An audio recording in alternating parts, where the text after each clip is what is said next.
Hey guys, it's Keisha here. Welcome to my channel. Welcome back to my channel. Today's video is a follow-up to my last video. I wanted to be as open as I could about my experience with COVID and being a long hauler and just how much it can change. Getting an infection can change your whole life and your quality of life. I just wanted to share how I'm doing now, but then also talk about some of the things that I have learned that have helped me quite a lot. And this video is truly for my fellow long haulers who are still going through it. I'm almost a year in at this point. I'm still on my road to recovery, but those initial months are really scary and really hard, especially when you start to get around the 6-month mark. So I wanted to share the things that have helped me, and in the hopes that that information can be helpful to you. So in terms of how I'm doing a lot better, like a lot better, guys. I still have issues. I still have digestive issues. I think the biggest issue I have is digestive issues. I still have fatigue that happens if I do too much. So the diagnoses that I have so far is chronic fatigue syndrome, histamine intolerance, and I'm waiting to get tested for MCAS, which is mast cell activation syndrome. It is a condition where the white blood cells are overreactive to a lot of things, from food to the environment, could be chemicals in the air. Anything that's around me can cause the white blood cells to become overactive, and that can cause a lot of symptoms. But those are basically the things that I feel like I'm left with. I do have a lot of deconditioning from being immobile for a very long time. I was also recently diagnosed with pelvic floor dysfunction. That's basically what I'm dealing with now. All in all, with all of that said, I'm still grateful because I feel a lot better than I have in a long time. I'm a lot better than I was in my last video. The food stuff is a challenge. I do still have acid reflux. I'm getting some testing for that as well. I'm not able to get out and about as much yet because of the pelvic floor dysfunction and what happened in relation to that. I got seated again. I was kind of grounded again for quite some time to allow that to heal. And so I'm like reworking, getting back out of the house, just being able to get down the stairs and things like that. So there are the challenges, but that's a part of recovery. That's a part of the process. And yeah, that's where I'm at.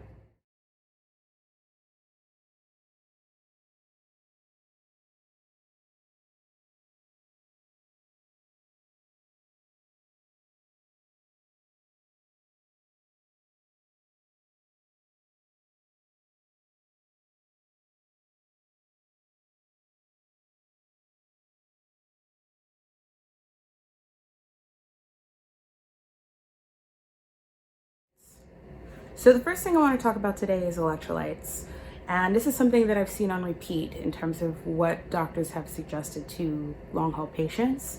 My doctor explained it to me as when you're drinking a real lot of water, because we are told to hydrate a lot, but you're not replacing it with some of those nutrients that are really vital to help the body stay hydrated, you're actually diluting your system, you're diluting your blood, or something to that effect is how he explained it to me.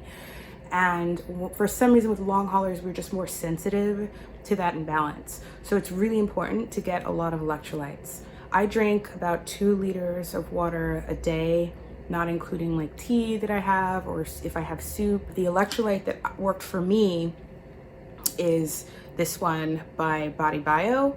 And I chose this one, and don't mind this, it just keeps it fresher. Because my biggest problem is, as you guys know, if you've watched my previous video, I have acid reflux. And all of the electrolyte options have citric acid or like raspberry or lemon or peppermint, like all the things that are basically a big no-no if you have acid reflux, GERD, LPR, any of those things. So I had to look for a while to find something that had nothing but just the nutrients that I needed. So this has sodium, potassium, magnesium, the end. This one bottle is 62 servings. So this was really good for me, easy for my body to accept. I still have sensitivities to a lot of things. And so introducing anything new to my diet takes a little bit of time because I have to try a tiny bit, see if it's okay, try a tiny bit more, see if it's okay, until I get to whatever the serving amount is. I won't be talking about any other supplements here today, because to me that should go in the food video when I talk about histamine intolerance and when I talk about my acid reflux. So ensuring that you are hydrated and that you're getting electrolytes is extremely important.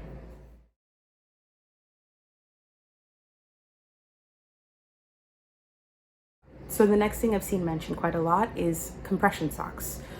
For those of you who have high heart rate issues and high blood pressure, this is going to be something to consider.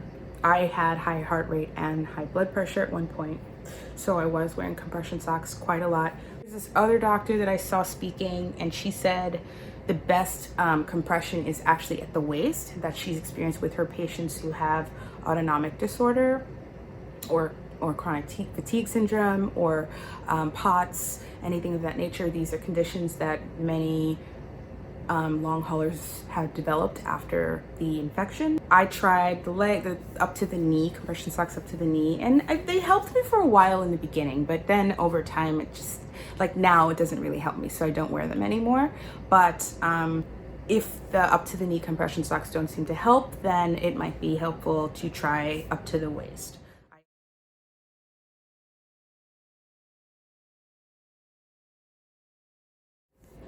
One of the things that's extremely important to keep in mind is that recovery is not a straight line. And I think that our society has this perception that you get sick, you start to feel a little better, and then you're fine. Like, that's just not how it works. Recovery is like this. You start going forward, and then you have a huge step back, and you forward more, and a little step back, and that is recovery. I've had, I would say, maybe 2 to 3 relapses since I got sick. So it's really important as you go through this process of healing to know that you're gonna go backwards at times. That's just a part of the healing process. This does not mean that you are now going so far back that you're not gonna get better. It's just a part of the journey. So my relapses are getting shorter and shorter. My recovery is happening much faster. I'm having longer and longer days where I feel the good. And less days where I start to feel really ill. I still have up and downs. I've had a number of things that happen that throw me backwards. So just know that it's okay if you have a relapse. I mean, it's not okay because it's horrible to go through, but it doesn't mean that you're not recovering. It doesn't mean that you're not getting better. It does get better. It just takes time, and you just have to be very kind and loving and patient with yourself, with your body, as you go through that process.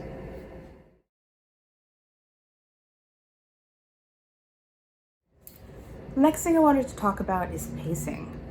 So what is pacing? You'll hear this.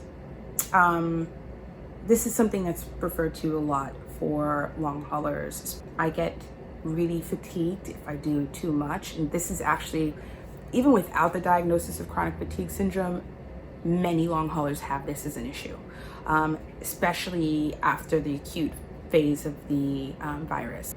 First things first, you have to go very, very slowly. You have to take your time. You have to be so gentle and kind and caring and loving to your body for quite a long time. You will hear people say to you, push through it. You have to be stronger than your body. There are a lot of people who don't entirely understand this condition. So chronic fatigue, you can't push through it. If you push through it, you will pay the price. I made that mistake so many times in the beginning of my infection, where I'd have a day where I felt better and I would get up and I'd start doing stuff around the house. But this one day I cleaned all these things and I did so much. When I say 12 hours later, I couldn't move. When I say couldn't move, I couldn't move. Like, I couldn't even lift my arm. And not I could move again, but I was still extremely exhausted way after that week, like for like a month, you know? So especially in the beginning, you have to be extra careful not to push yourself.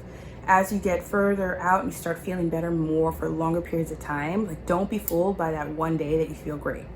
Just, I swear, don't do it. Don't do it. we all fall for that in the beginning. That first day you feel great, you just want to do stuff because, oh my God, I feel great, you know. But try to take it easy. At one point, for me, doing too much was just washing the dishes. So pacing is basically understanding the very slow, incremental progression to be able to do certain things. And again, this is where I say you have to try and error for yourself to see what your body will be okay with, because we're all so different. But the one common thread is that if you have fatigue and constant malaise, then you have to take it very slow and treat your body really kind. I can give you an example of where I'm at now in terms of my working towards building. I've been working with a physical therapist for pretty much this entire time. And in the very beginning, the only thing she would give me is bringing my arms overhead and back down 5 times, sitting up. That was it, just this. Just to get blood flowing in my body, just to get circulation, because I was immobile for a very long time. I was bedridden for 4 to 5 months. I've had a lot of deconditioning. I've lost a lot of muscle. I've lost a lot of strength. I couldn't do this 5 times in the beginning. I had to slowly work up to it, so I'd start with 3. That's just for the whole day. It's not even like come back to it later. It's like, that was it, you know? And then eventually I could do 4, then I could do 5. I'm trying to just, my building has a lot of flights, and I'm just trying to get up and down the stairs. I've been working on 4 steps at a time. That feels good for 2 weeks. Another 4 steps. That feels good for maybe a week. Another 4 steps. You get my point. So it's super slow, super incremental. One more last example. I had to go to the doctor because I had some ongoing things with my throat and acid reflux. And so I had to go down all these flights of stairs that I hadn't gone down in months. I had to get into a cab. I had to get to the location, get out of the location cab, cross the street, go into the building, get into an elevator, go into the office, walk to the room where they're going to do the testing. You see where I'm going? Like, that is so much for someone who's basically been stuck in the house for months. Felt fine the next day. The day after, extreme fatigue, just laid out. Worse than I felt in a while. That's the other thing. You might feel fine, but you got to give it a few days to know. So if you do something extreme, you got to give it a few days to know for sure that you're going to be all right, because sometimes there's a delay. So that's like my basic, very, very basic talk about pacing. If any of you are watching this and it sounds like something you might like to know more about, please let me know in the comments, because honestly, this could be a whole video in itself as well. And there's so much that I've learned about slow incremental movement. It's a lot. So let me know if you'd like to know more, and I would be happy to make another video to talk specifically about that.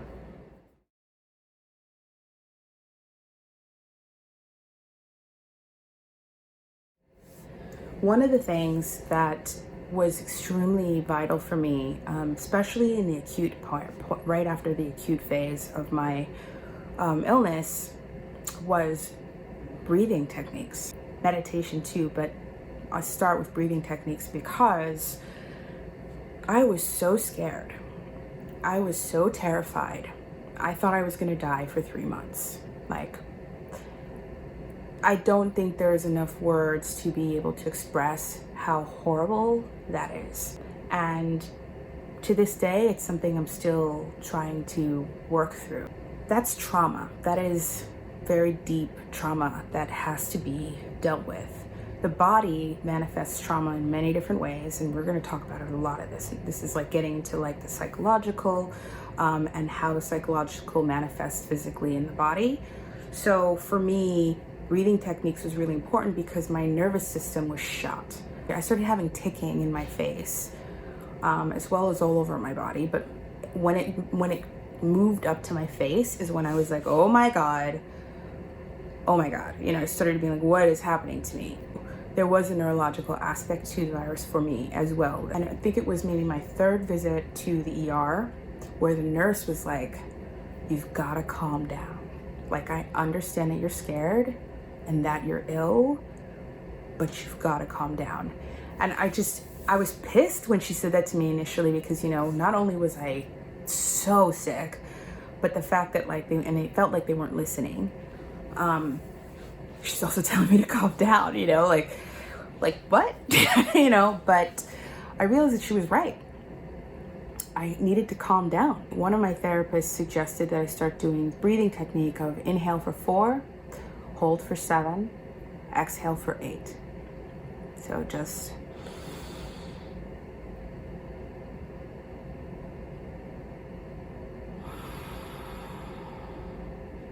seriously, you do that once and you can feel just melting, the muscles melting. My voice has already calmed down a little bit. Do that 4 times in a row. I did that every hour, all day, every day. I did that for at least a month. So I was holding a lot of nervous energy right in my solar plexus region. I also had here in my heart, this whole area felt just anxious and nervous. My lower abdominal region, like where my guts are, my intestinal area, all of it was just tight. On top of that, I had really aggressive acid reflux and difficulty eating. So there is also that psychological connection between anxiety around food, anxiety, like when am I gonna be able to eat? Am I gonna starve to death? All of that. My body was still so in a state of shock and alarm that I couldn't get my system to quiet, which was also increasing insomnia. I couldn't sleep for anything. So this breathing really helped me to quiet my body down. I actually had a friend who got diagnosed with COVID not too long ago, and one of the first things I said to her was meditate every day if you can.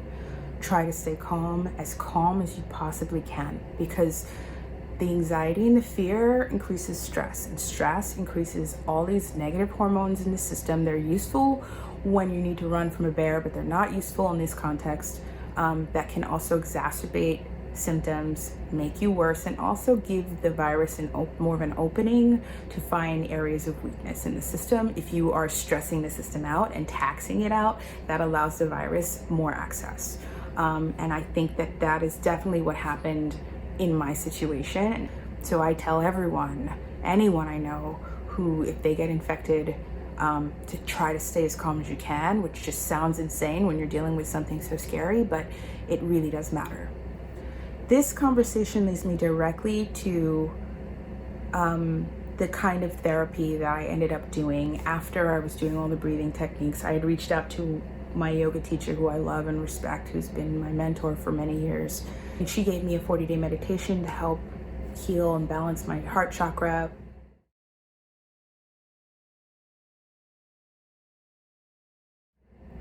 I was still feeling, I still had a lot of symptoms. August, I relapsed really badly. I was very sick in September. When I shot that video in October, I was just creeping out of that relapse that I'd had. I was suffering. I was scared. I was dealing with a lot still. I didn't understand how I was still going so far backwards. It felt backwards, even though now I don't know if it was really backwards. I think it was just a part of my journey. And someone on here, she told me in the comments about DNRS, which is Dynamic Neural Retraining System, and how she had many symptoms like mine and how it gave her life back. I didn't really know what it was. So I looked it up, and it seemed really vague and it didn't really understand, and I was skeptical. So I didn't do it. I was reading up on some other things, and I saw this woman who had histamine intolerance like I do, and she mentioned the program and how much it helped her. And that's when I was like, okay, universe, you are clearly telling me what I need to do next, and I'm hearing you now. And so I signed up. This is not a sponsored video. I'm not getting paid to talk about this. This is just my experience. Let me also say that there's another program called the Gupta program that is very similar to the NRS. I looked at both of them and I was trying to decide which one was better for me. I decided to go with DNRS. So what is it? It's basically based in the science of neuroplasticity. The limbic system is what is responsible for our fight or flight response. DNRS believes that many people who have CFS, who have POTS, are suffering from a limbic impairment, meaning the brain got stuck in fight or flight mode. and it doesn't know how to shut it off. So when your brain is stuck in fight or flight mode, you then have all these hormones pouring into your body constantly. So cortisol, adrenaline, things that you do not need on a regular basis. And if you have those things pouring in all the time, other things are going to start to break down.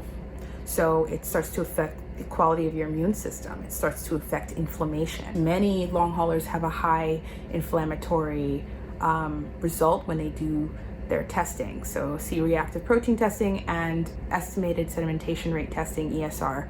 Those two tests are the biggest ones for checking for inflammation, and most of us have high markers in that department, which will cause a myriad of symptoms that don't go away. So if you can heal the fight or flight response, teach it to shut off when it's supposed to, the body can then slowly start to go back to its normal function. This takes a lot of work because you have to think about your thought patterns as well as do what they call rounds.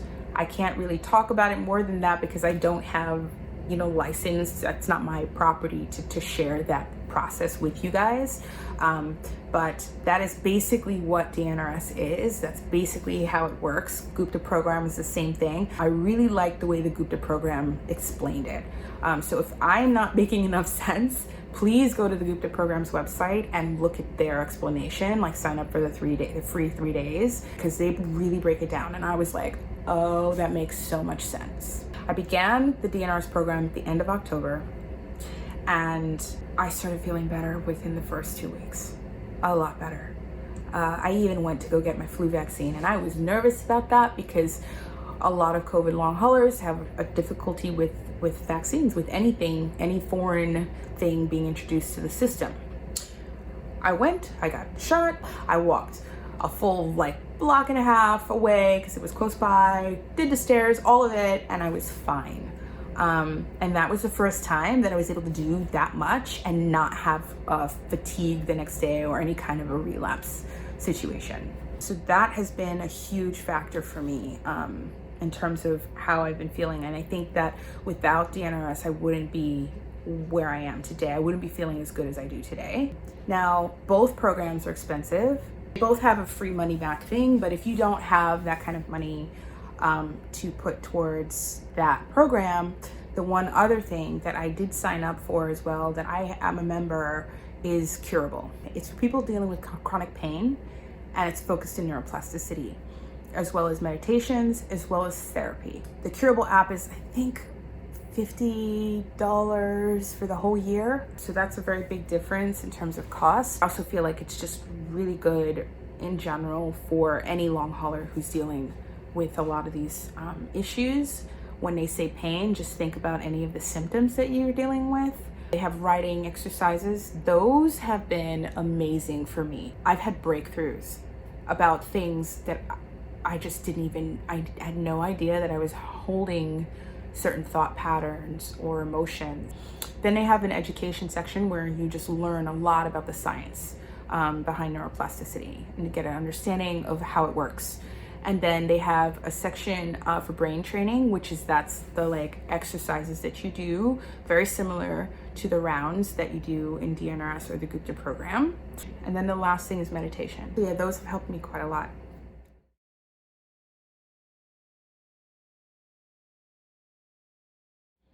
One of the things that's extremely important in this process of recovery is addressing the psychological impact that having the virus and having it turn into chronic illness has on us as just human beings. When you think about so many people who didn't even get infected, who just had so many issues dealing with quarantine, right? The level of anxiety, depression, suicide, all of those things have gone up a lot since the pandemic began. And so for those of us who are also dealing with getting the infection and then having chronic illness afterward and still being quarantined and still now also maybe losing our job, all of those things compound the effect that this whole experience has had on our minds, on our brains, and eventually brain, which then translates to the body. So the other thing is I don't like talk therapy. No offense to anybody else who loves talk therapy, and if it's helped you, that's awesome. It just really doesn't work for me. I need someone who's gonna give me actual tools to work through what I'm dealing with. And so for me, I gravitated towards cognitive behavioral therapy, CBT, and I ended up going back to my old therapist who was helping me with a lot of my previous trauma. She was kind enough to help me work out a way to afford it, and I was lucky in that regard. So there are a couple of places, if you can't afford to pay for a therapist up front, or you're looking for a way to find something cheaper. Psychology Today, they have an insanely large directory of therapists, and they list a bunch that are sliding scale. Also, goodtherapy.org does the same thing, lists a lot of sliding scale therapists. What I liked about the Psychology Today directory is that you can say if you have insurance, if you don't have insurance, that specify the type of therapy that you want to get. I'm gonna put all of this information down in the description box as well.